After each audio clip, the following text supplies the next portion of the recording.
Hello student, कैसे हैं आप सभी लोग। आई होप आप लोग अच्छे होंगे, पढ़ाई कर रहे होंगे। तो फ्रेंड्स, मनायर स्टडी में आप सभी का स्वागत है। तो फ्रेंड्स, आज की इस वीडियो में हम यहाँ पर अनसॉल्व्ड का जो यहाँ पर ये सीरीज स्टार्ट है, इसमें का फ्रेंड्स 2024 सेट का यहाँ पर 4 नंबर वाले क्वेश्चन को हम सॉल्व करेंगे। मतलब कि फ्रेंड्स, जितना क्वेश्चन इसके पहले की वीडियो में हम सॉल्व किए थे, उसके आगे से फ्रेंड्स यहाँ पर हम कंटिन्यू करेंगे।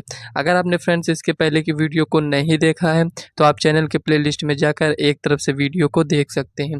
तो चलिए फ्रेंड्स, यहाँ पर हम क्वेश्चन को देखते हैं, उसके बाद हम उसको सॉल्व करेंगे। तो फ्रेंड्स, यहाँ पर देखिए, ये हमारे पास कॉपी है, इसमें हम इसको सॉल्व करेंगे। तो फ्रेंड्स, जो आपके बोर्ड एग्जाम में कॉपी दी जाएगी, कुछ इसी टाइप से यहाँ पर कॉपी होगी जैसे यहाँ पर आपको दिखाई दे रहा है। तो फ्रेंड्स, यहाँ पर हम क्वेश्चन को सॉल्व करेंगे और ये भी हम आपको बताएंगे कि बोर्ड एग्जाम में आपको कॉपी कैसे लिखना है। तो उसी टाइप से आपको वहाँ पर लिखना है, ठीक है। तो चलिए फ्रेंड्स, क्वेश्चन को देखते हैं, उसके बाद यहाँ पर हम सॉल्व करते हैं। तो यहाँ पर फ्रेंड्स, सेट 3 को हम सॉल्व कर रहे थे, तो चलिए उसको ओपन करते हैं। पहले सेट 3 को, सेट 1 सेट 2 और मॉडल पेपर फ्रेंड्स हम कंप्लीट कर चुके हैं। तो फ्रेंड्स, यहाँ पर जैसा कि आप देख सकते हैं, सेट 3 2024 का यहाँ पर ये यहाँ से फ्रेंड्स 2 नंबर क्वेश्चन तक, यहाँ 4 तक हम सॉल्व कर चुके थे। यहाँ पर फ्रेंड्स जितने भी 4 नंबर वाले क्वेश्चन हैं उन सभी क्वेश्चन को हम सॉल्व करेंगे। तो चलिए इसको पढ़ते हैं। यहाँ पर दिया गया है द्विघात बहुपद, यहाँ पर ये इतना दिया गया है। कह रहा है कि शून्य ज्ञात कीजिए, हमें शून्य ज्ञात करना है। और कह रहा है शून्य को तथा गुणांकों के बीच के संबंध की सत्यता की जांच कीजिए। तो फ्रेंड्स, इसको हमें सॉल्व करना है, तो चलिए इसको हम सॉल्व करते हैं। तो यहाँ पर देखिए फ्रेंड्स, इसी कॉपी में हम लिखेंगे। तो यहाँ पर फ्रेंड्स क्वेश्चन क्या है, 22 नंबर क्वेश्चन है, 22 का है। आपको क्वेश्चन को लिखना है, कौन सा क्वेश्चन आप लिख रहे हैं। यहाँ पर 22 का अब इसको हम सॉल्व कर रहे हैं। तो यहाँ पर हम क्वेश्चन को नोट कर लेते हैं। लिखेंगे x square plus 12 plus 7x equal to 0। ये हमें यहाँ पर क्वेश्चन में दिया गया है। अब इसको यहाँ पर आगे हम क्या करेंगे, देखिए पूरे क्वेश्चन को नोट करने की आवश्यकता नहीं है। यहाँ पर लिखेंगे प्रश्नानुसार, प्रश्नानुसार, ये हो गया। अब यहाँ पर लिखेंगे सैल्यूशन। अब यहाँ पर सैल्यूशन में हम क्या करेंगे, इसको एक बार यहाँ पर नोट करते हैं। तो एक्स स्क्वायर, उसके बाद हम इसको लिखेंगे प्लस 7x प्लस 12, ऐसे ही तो लिखा जाता है, इक्वल टू 0। अब देखिए, हमें ऐसी दो संख्याएं चाहिए जो गुणा करने पर 12 है, जोड़ने या घटाने पर 7 आना चाहिए। तो देखिए हमारे पास दो संख्याएं कौन सी है, 4 3 12 है, 6 दूना 12 है। लेकिन 6 और 2 को हम जोड़ेंगे तो 8 आएगा, और 6 और 2 को माइनस करेंगे तो यहाँ पर हमारे पास 4 आएगा, जो कि हम 6 और 2 संख्या को नहीं ले सकते हैं। लेकिन 4 और 3 को यहाँ पर गुणा करेंगे तो 12 आएगा, जोड़ेंगे तो 7 आ जाएगा। तो लिखेंगे x square plus 4x plus 3x plus 12। अब देखिए 3x को पहले 4x को बाद में भी लिख सकते हैं, ऐसा कुछ भी नहीं इसमें। अब देखिए इसमें कॉमन लेते हैं, गुणनखंड तो करना आता होगा, तो x प्लस 4 ये हो गया। अब यहाँ पर भी लिख लीजिए, क्योंकि हमें पता है कि यहाँ पर सेम आने वाला है। अब यहाँ पर 3x है, प्लस 3x है, तो यहाँ पर प्लस 3 लिख लीजिए, इक्वल टू यहाँ पर 0, यहाँ पर भी 0, ये हो गया। लिखेंगे x प्लस 3 और यहाँ पर लिखेंगे x प्लस 4 इक्वल टू यहाँ पर 0। इसको हम कंपेयर करेंगे 0 से, तो x इक्वल टू -3 मिलेगा, और यहाँ पर x इक्वल टू -4 मिलेगा। ये हो गया। अब यहाँ पर देखिए, हमें जो शून्य ज्ञात करना था, यहाँ पर ये शून्य का आपको मिल चुका है। क्या है, -3 और -4 है। तो यहाँ पर अगर आप लिखना चाहते हैं अलग से तो लिख लीजिए -3 कामा -4, ये हो गया। ये आपको शून्य के यहाँ पर ज्ञात करना था, शून्य हो गया। अब इसमें कह रहा है शून्य को तथा गुणांकों के बीच संबंध की सत्यता की जांच कीजिए। हमें संबंध की सत्यता की जांच करना है। तो यहाँ पर लिखेंगे ax square plus bx plus c से तुलना करने पर, तुलना करने पर, अब यहाँ पर इसे हमें तुलना करना है। यहाँ पर ये जो दिया गया है इससे हम तुलना करेंगे, तो यहाँ पर a के स्थान पर 1 मिलेगा, और b के स्थान पर यहाँ पर क्या है 7, c के स्थान पर यहाँ पर 12 है, ठीक है ना। ये जो शून्य की ये मिला है, ये क्या है यहाँ पर फ्रेंड्स, ये एक को हम अल्फ़ा मान लेते हैं, अल्फ़ा -3 है, और यहाँ पर एक को हम बीटा मानेंगे, क्योंकि हमें शून्य को तथा गुणांकों के संबंध की सत्यता की जांच करनी है। तो यहाँ पर लिखेंगे -4, ये हो गया। अब यहाँ पर लिखेंगे शून्यकों का योगफल, शून्यकों का योगफल, शून्यकों का योगफल मतलब क्या कह रहा है, alpha plus beta equal to क्या होता है, माइनस बी अपान ए होता है, ये होता है। यहाँ पर अब हम इसको चेक करेंगे कि यहाँ पर ये जो भी आया है क्या ये सही है।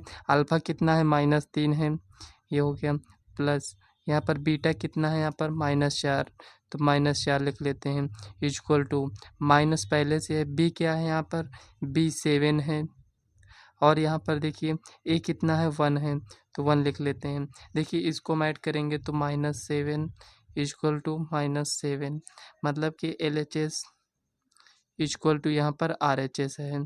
ठीक है, शून्यकों का योगफल हम चेक किए हैं तो LHS और RHS दोनों बराबर आ गया है। अब यहाँ पर हम गुणनफल को चेक कर लेते हैं। यहाँ पर लिखेंगे शून्यकों का गुणनफल, शून्यकों का गुणनफल,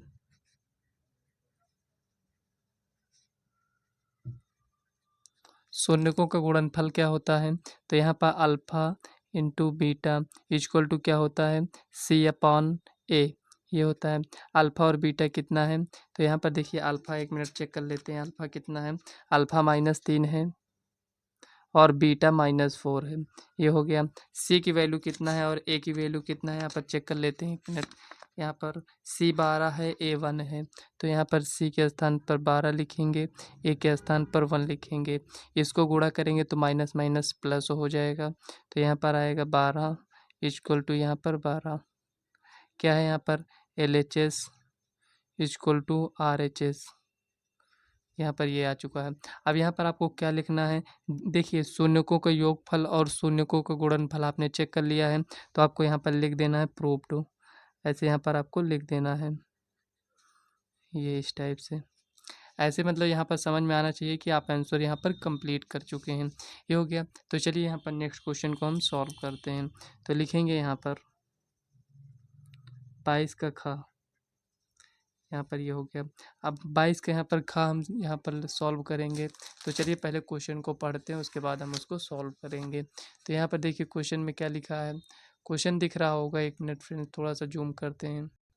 तो यहाँ पर देखिए खा नंबर क्वेश्चन दिया गया है, कह रहा है दो संख्याओं के वर्गों का अंतर 180 है, छोटी संख्या का वर्ग बड़ी संख्या का 8 गुना है, दोनों संख्याएं ज्ञात कीजिए।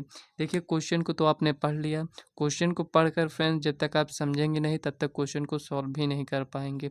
सबसे पहले आपको यहाँ पर यह समझना है, छोटी संख्या मतलब कि एक छोटी संख्या होगी, एक बड़ी संख्या होगी, मतलब जैसे कुछ भी हो सकती है, छोटी संख्या बड़ी संख्या, तो हम क्या करेंगे, मान लेंगे। और यहाँ पर कह रहा है दोनों संख्याओं के वर्गों का अंतर, मतलब जो छोटी संख्या जो बड़ी संख्या है, अगर उन दोनों का वर्ग कर दें, अंतर मतलब कि माइनस, अंतर मतलब यहाँ पर माइनस हो जाएगा, वो कितना आता है, यहाँ पर 180 आता है। और कह रहा है इसमें छोटी संख्या का वर्ग बड़ी संख्या का 8 गुना है, छोटी संख्या को अगर हम वर्ग कर देते हैं तो बड़ी संख्या का कितने गुना हो जाता है, 8 गुना हो जाता है। तो यहाँ पर देखिए फ्रेंड्स जितना आपको समझ में आया है उतना यहाँ पर आपको ध्यान देना है, उसके बाद जब हम सॉल्व करेंगे तो खुद ही आपको समझ में आएगा। तो चलिए सॉल्व करते हैं। अब यहाँ पर सबसे पहले हम क्या करेंगे, लिखेंगे माना, पूरे क्वेश्चन को आपको नहीं लिखना है, हम पहले भी आपको बता चुके हैं। माना छोटी संख्या x है तथा बड़ी संख्या y है, बड़ी संख्या y है, ये हो गया। अब यहाँ पर छोटी संख्या बड़ी संख्या तो हमें मिल गया। अब यहाँ पर आपको क्या लिखना है, प्रश्नानुसार, प्रश्नानुसार।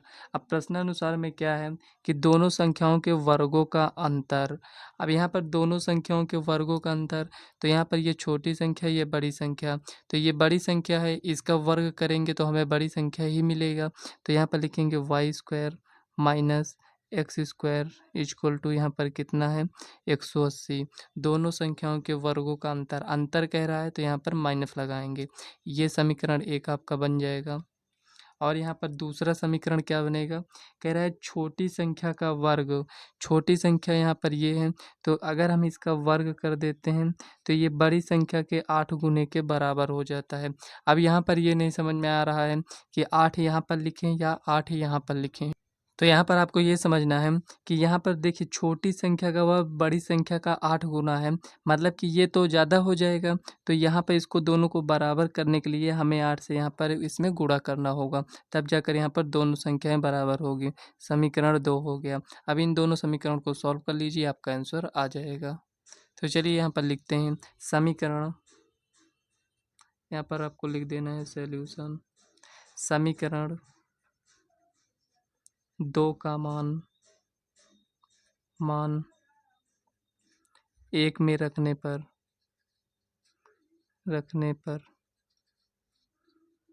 काफ़ी इजी क्वेश्चन होते हैं फ्रेंड्स। अगर केवल आपको यहाँ पर क्या है, प्रैक्टिस होनी चाहिए अच्छी, और आपको फ्रेंड्स यहाँ पर जो पूरा सिलेबस है आपका कंप्लीट होना चाहिए। सिलेबस नहीं कंप्लीट है तो फ्रेंड्स ज़्यादा से ज़्यादा प्रैक्टिस आपको करना पड़ेगा। लेकिन क्या होता है फ्रेंड्स, जब सिलेबस कंप्लीट रहता है तो क्वेश्चन फ्रेंड्स एक बार तो हम पहले से ही सॉल्व किए रहते हैं, उसके बाद जब हम दोबारा उस क्वेश्चन को सॉल्व करते हैं तो फ्रेंड्स वो हमें अच्छे से याद हो जाता है, मतलब कि क्वेश्चन को हमें कैसे सॉल्व करना है ये हमें समझ में आने लगता है।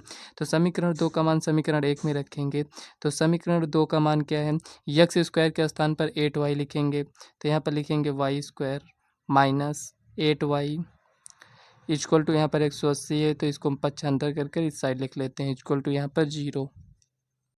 अब देखिए इसको आगे हम सॉल्व करेंगे। यहाँ पर देखिए गुणनखंड करना है। अगर आपको गुणनखंड करने में यहाँ पर प्रॉब्लम होती है तो सीरीधराचार्य विधि से आप इसको सॉल्व कर सकते हैं, मतलब कि जो द्विघाती सूत्र है उससे आप इसको सॉल्व कर लीजिए। नहीं तो यहाँ पर हम गुणनखंड से इसको सॉल्व कर लेते हैं। तो यहाँ पर देखिए लिखेंगे वाई स्क्वायर माइनस, देखिए गुणा करने पर 180 आना चाहिए, तो 18 दाम 180, 15 12 को गुणा करेंगे तब भी 180 आएगा, मतलब 180 तो आ जाएगा, दो संख्याओं को गुणा करेंगे तो। लेकिन हमें कौन सी संख्या लेनी है वो भी हमें ध्यान देना होता है। तो यहाँ पर लिखेंगे ये क्या आना चाहिए, यहाँ पर माइनस में आना चाहिए, तो हमें बड़ी संख्या को माइनस में रखना है। तो यहाँ पर -18y और यहाँ पर लिखेंगे +10y, ये हो जाएगा -180 इक्वल टू यहाँ पर 0। अगर इसको प्लस इसको माइनस कर देंगे तो हमारा क्वेश्चन रॉन्ग हो जाएगा, ये भी ध्यान देना है, क्योंकि यहाँ पर माइनस में है तो इसको इससे माइनस करें तो माइनस में आना चाहिए। अब देखिए इसमें कॉमन लेते हैं y को, तो यहाँ पर हम y को कॉमन लेंगे तो कितना आएगा, तो लिखेंगे y -18, ये आ गया। अब हमें ये ज्ञात है पहले से कि यहाँ पर y -18 है, तो यहाँ पर भी उतना आने वाला है, तो इसको हम पहले से लिख लेते हैं। और यहाँ पर +10 है तो +10 लिख लेते हैं, ये इतना आ चुका है। अब y +10 हो जाएगा, y +10 और यहाँ पर y -18, ये इस टाइप से, यहाँ पर 0, यहाँ पर 0, तो यहाँ पर लिखेंगे y इक्वल टू यहाँ पर -10 और यहाँ पर हो जाएगा 18, ये हो गया। तो मतलब y के दो मान आया है, एक -10 आया है और एक यहाँ पर 18 आया है। अब यहाँ पर देखिए एक निगेटिव में आया, एक पॉजिटिव में आया है, तो यहाँ पर हमें क्या करना है, पॉजिटिव वाली संख्या को यहाँ पर लेना है, निगेटिव वाली संख्या को हमें छोड़ देना है। तो यहाँ पर लिखेंगे y इक्वल टू 18, ये हो गया। अब y का मान यहाँ पर जो भी है इसे हम समीकरण 2 में रखते हैं, या फिर आप समीकरण 1 में रख दीजिए, दोनों से आपका यहाँ पर x का मान ज्ञात हो जाएगा। तो ये लिखेंगे y का मान समीकरण 2 में रखने पर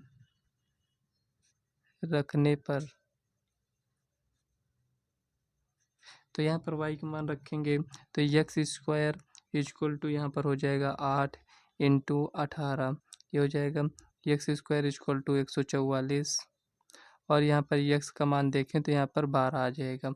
प्लस माइनस में आएगा, लेकिन हमें यहाँ पर पॉजिटिव संख्या को लेना है, तो यहाँ पर लिखेंगे x इक्वल टू 12 और यहाँ पर y इक्वल टू यहाँ पर 18।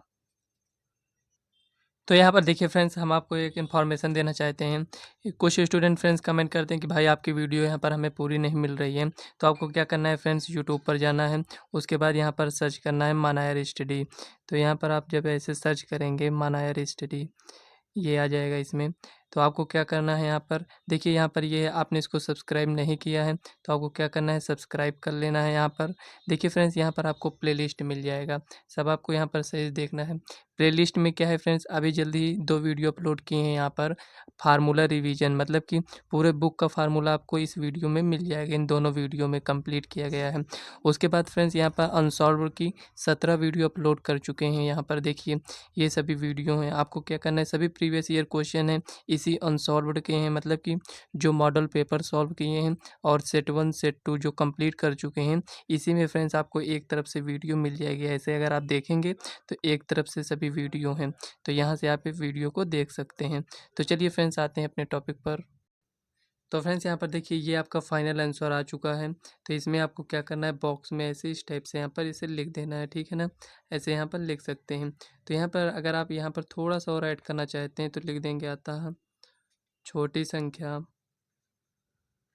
छोटी संख्या कितना है, 12 है, छोटी संख्या 12 तथा बड़ी संख्या कितना है, 18 है। यहाँ पर आपको ऐसे यहाँ पर लिख देना है, ठीक है ना। तो चलिए यहाँ पर नेक्स्ट क्वेश्चन को देखते हैं क्या दिया गया है। अब देखिए इसमें आगे दिया गया है, इसमें खा नंबर क्वेश्चन में, 1 मिनट फ्रेंड्स, गा नंबर क्वेश्चन है। इसमें कह रहा है सिद्ध कीजिए कि किसी बाह्य बिंदु से किसी वृत्त पर खींची गई 2 स्पर्श रेखाओं के बीच का कोण स्पर्श बिंदुओं को मिलाने वाले रेखाखंड द्वारा केंद्र पर आंतरिक कोण का संपूरक होता है। तो संपूरक मतलब फ्रेंड जब 2 कोणों का योग 180 हो तो उसे हम संपूरक कोण कहेंगे, और यहाँ पर जब 2 कोणों का योग 90 हो तो उसे हम पूरक कोण कहते हैं, ठीक है ना।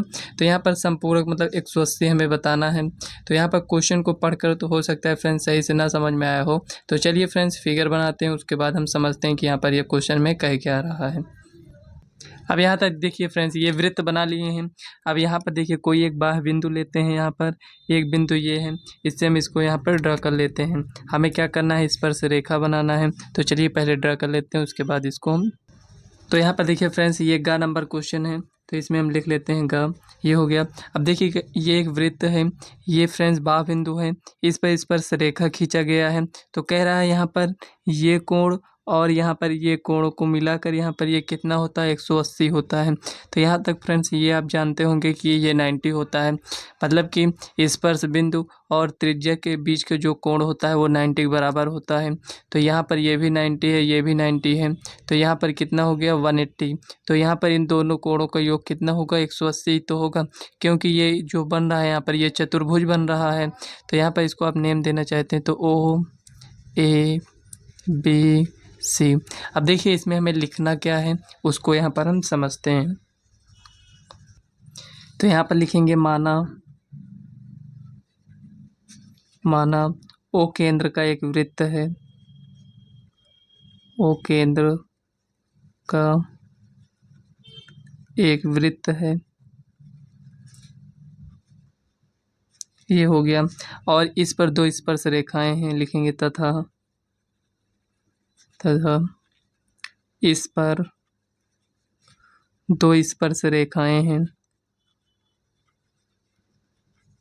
स्पर्श रेखाएं हैं,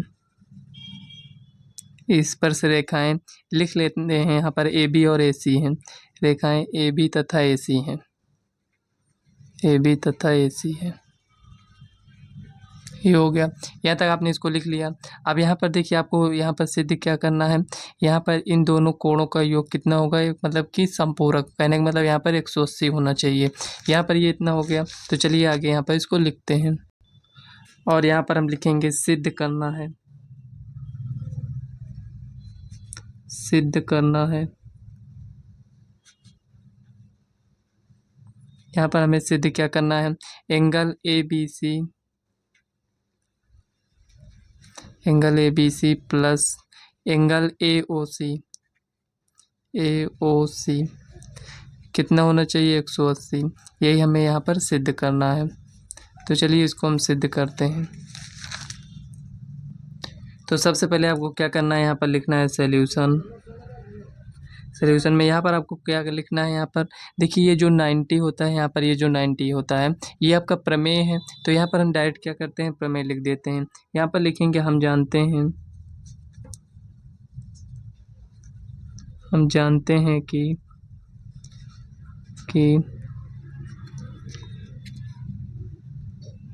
किसी वृत्त पर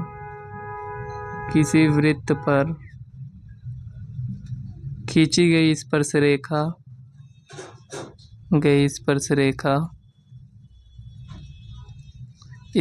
रेखा तथा त्रिज्या के बीच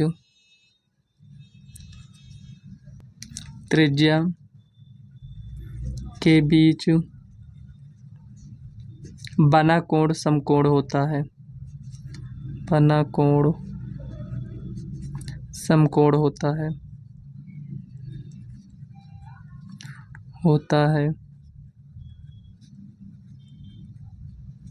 ये हो गया। अब यहाँ पर लिखेंगे अतः,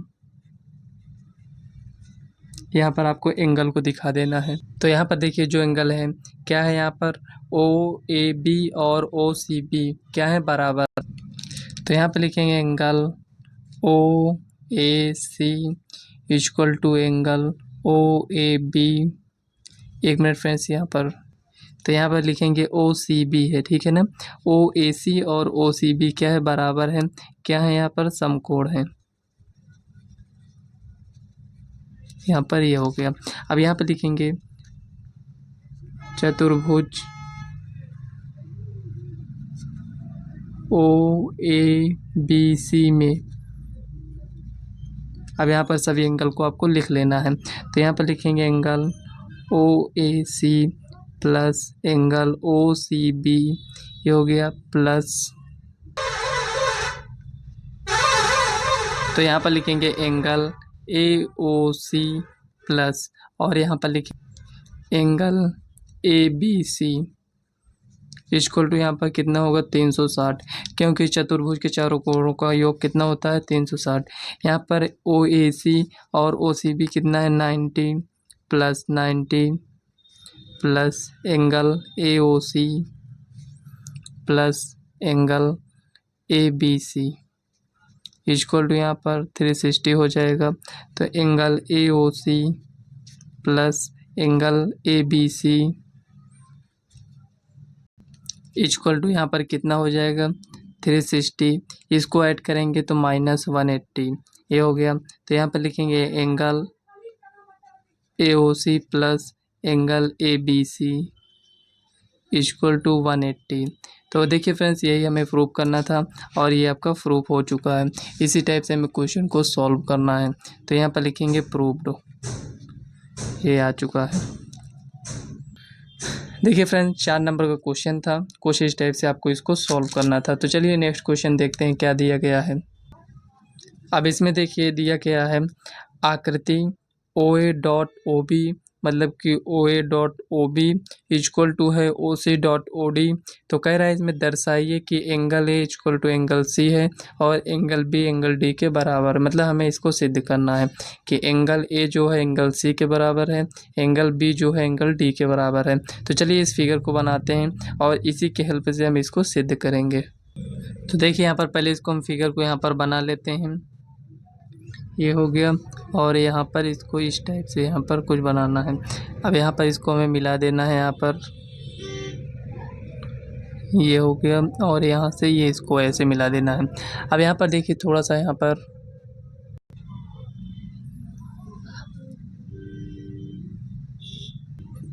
अब यहाँ पर नेम दे देते हैं, लिखेंगे AOD और यहाँ पर हो जाएगा C और यहाँ पर B, ये हो गया।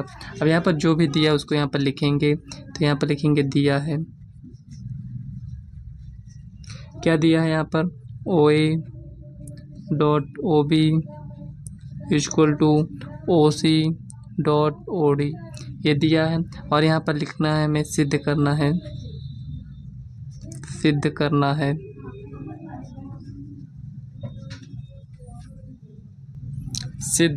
है। अब यहाँ पर देखिए इसको हम सिद्ध करेंगे। क्या सिद्ध करना है, तो एंगल A बराबर है एंगल C के और एंगल B बराबर है एंगल डी के। तो हमें कुछ भी नहीं करना है, दो त्रिभुज के लेना है। अगर हम उसे समरूप दिखा देते हैं तो उसके संगत कोण वैसे भी बराबर हो जाएंगे। ये हो गया। अब यहाँ पर चलिए इसको हम सॉल्व करते हैं। तो यहाँ पर लिखेंगे सॉल्यूशन। यहाँ पर देखिए हमें दो त्रिभुज लेना है, तो यहाँ पर ए ओ डी लेंगे और यहाँ पर लेंगे त्रिभुज फ्रेंड्स। देखिए ओ हमें बीच में ही रखना है, तो यहाँ पर लेते हैं त्रिभुज ए ओ डी तथा त्रिभुज सी ओ बी में। ये हो गया। अब ये दो त्रिभुज लिए हैं, यहाँ पर हमें क्या दिखाना है, यहाँ पर इसे हमें समरूप दिखाना है। तो यहाँ पर देखिए हमें यहाँ पर ये जो भुजाएं, देखिए समरूप दिखाने में हमें क्या करना होता है, कोण भी दिखा सकते हैं और भुजा भी अनुपातिक है तो उसे हम दिखा सकते हैं। तो यहाँ से ये देखिए जो दिया गया है इसका हेल्प लेंगे। तो यहाँ पर लिखेंगे O A upon O C equal to, यहाँ पर लिखेंगे O D upon O B. ये हो गया। अब यहाँ पर देखिए ओ ए किसके अनुपात के बराबर है, ओ सी, तो ओ ए अपॉन ओ सी हो जाएगा। और यहाँ पर ओ बी अपान ओ डी अपान, यहाँ पर ओ डी कहाँ है, तो ओ डी ये है, तो ओ डी अपान क्या हो जाएगा, ओ बी। ये अनुपात ये बराबर हो गया। और हमें यहाँ पर कोण को दिखा देना है, यहाँ पर ये कोण इसके बराबर हो जाएगा। तो लिखेंगे angle A O D, angle A O D equal to, यहाँ पर किसके बराबर है, सी ओ बी या बी ओ सी, कुछ भी लिख सकते हैं, एंगल बी ओ सी। ये हो जाएगा। अब यहाँ पर हमें रीजन तो लिखना पड़ेगा। यहाँ पर लिखेंगे दिया है, दिया है। और ये क्यों बराबर है, तो यहाँ पर लिखेंगे शीर्षाभिमुख कोण, शीर्षाभिमुख कोण। ये हो गया। यहाँ पर आपको रीजन ऐसे लिख देना है, ठीक है ना। अब यहाँ पर देखिए त्रिभुज, जब ये आपने इसको दिखा दिया है बराबर, तो आप लिखेंगे यहाँ पर त्रिभुज ए ओ डी समरूप है त्रिभुज सी ओ पी के। यहाँ पर जब ये इसके समरूप है तो यहाँ पर देखिए एंगल ए किसके बराबर है, यहाँ पर समझ लीजिए एंगल ए एंगल सी के बराबर है, एंगल ओ के बराबर है, एंगल डी एंगल बी के बराबर है। मतलब कि यहाँ पर ये जो हमें सिद्ध करना था ये आ चुका है। तो यहाँ पर हम लिखेंगे अतः angle A equal to angle C, और यहाँ पर लिखेंगे angle B equal to angle D. यहाँ पर आपको लिख देना है प्रूव्ड। ये हो गया। आपको ऐसे यहाँ पर लिख देना है। अब चलिए नेक्स्ट क्वेश्चन देखते हैं क्या दिया गया है। कहीं पर कोई भी डाउट हो तो फ्रेंड्स आप यहाँ पर अपने डाउट को क्लियर कर सकते हैं। आपको क्या करना है, कमेंट करना है, उसका रिप्लाई फ्रेंड्स हम नेक्स्ट वीडियो में कर देंगे। तो नेक्स्ट क्वेश्चन देखते हैं क्या दिया गया है। अब यहाँ पर देखिए अंगा नंबर क्वेश्चन इसमें दिया गया है, इसको आप लोग ध्यान से पढ़िए। यहाँ पर दिया गया है ताश की अच्छी तरह से फेंटी गई 52 पत्तों की एक गड्डी में से एक पत्ता या द्वितीय निकाला जाता है। इसकी प्रायिकता ज्ञात कीजिए कि निकाला गया पत्ता बादशाह होगा, बादशाह नहीं होगा। ठीक है, इसमें दो कंडीशन दिए गए हैं, दोनों को हमें यहाँ पर सॉल्व करना होगा। मतलब बादशाह आने की प्रायिकता और यहाँ पर बादशाह नहीं आने की प्रायिकता हमें ज्ञात करना है। तो चलिए फ्रेंड्स इसको हम सॉल्व करते हैं।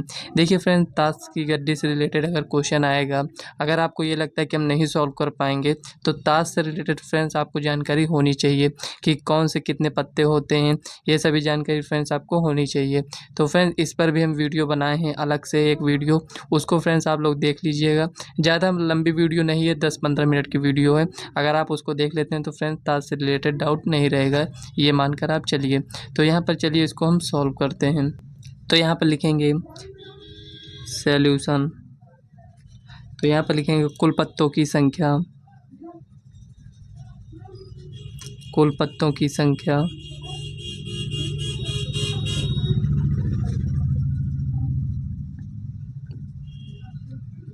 कितना है फ्रेंड्स, 52 है। ये हो गया।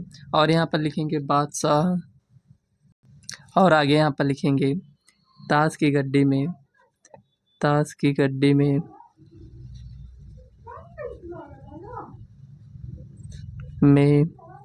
बादशाह की संख्या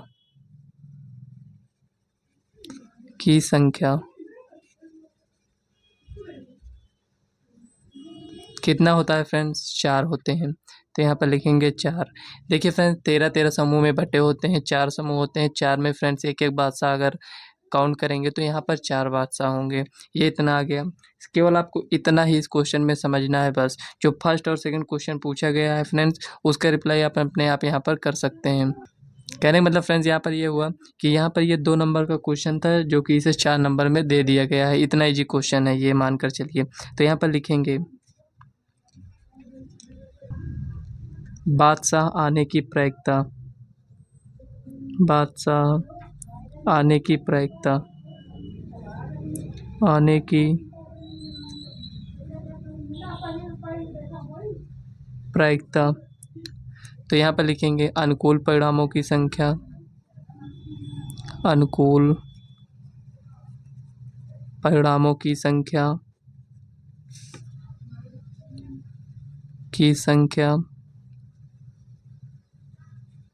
बट्टे में कुल परिणामों की संख्या, कुल परिणामों की संख्या।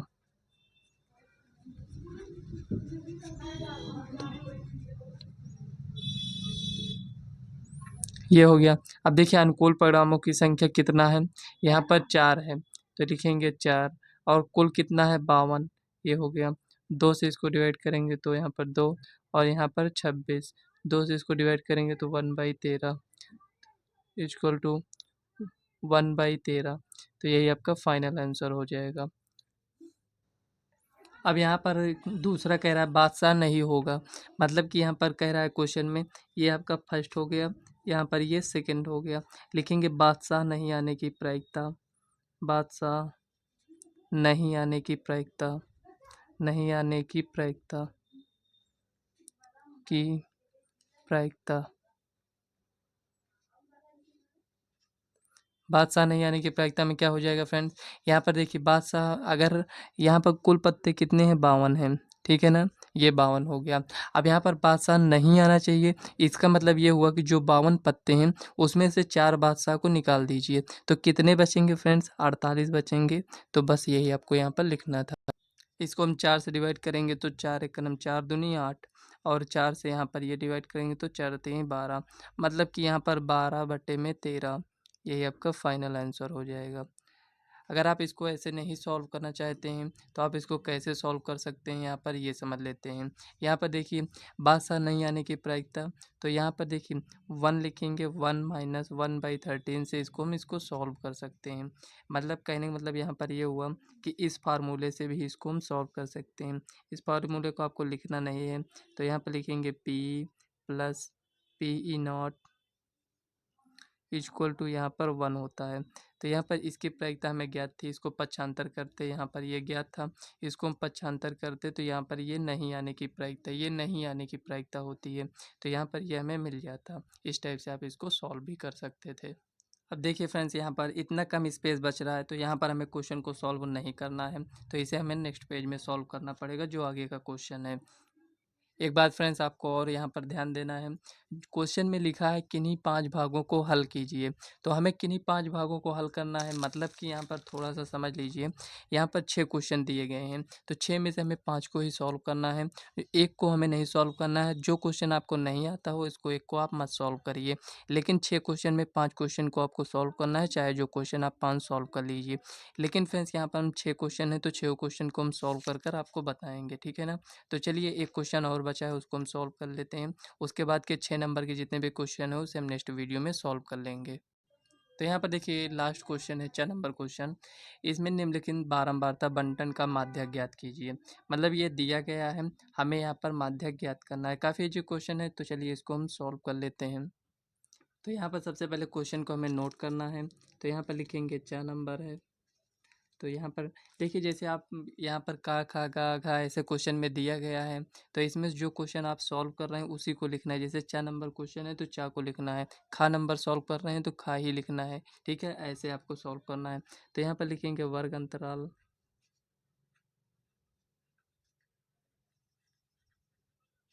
बारंबारता।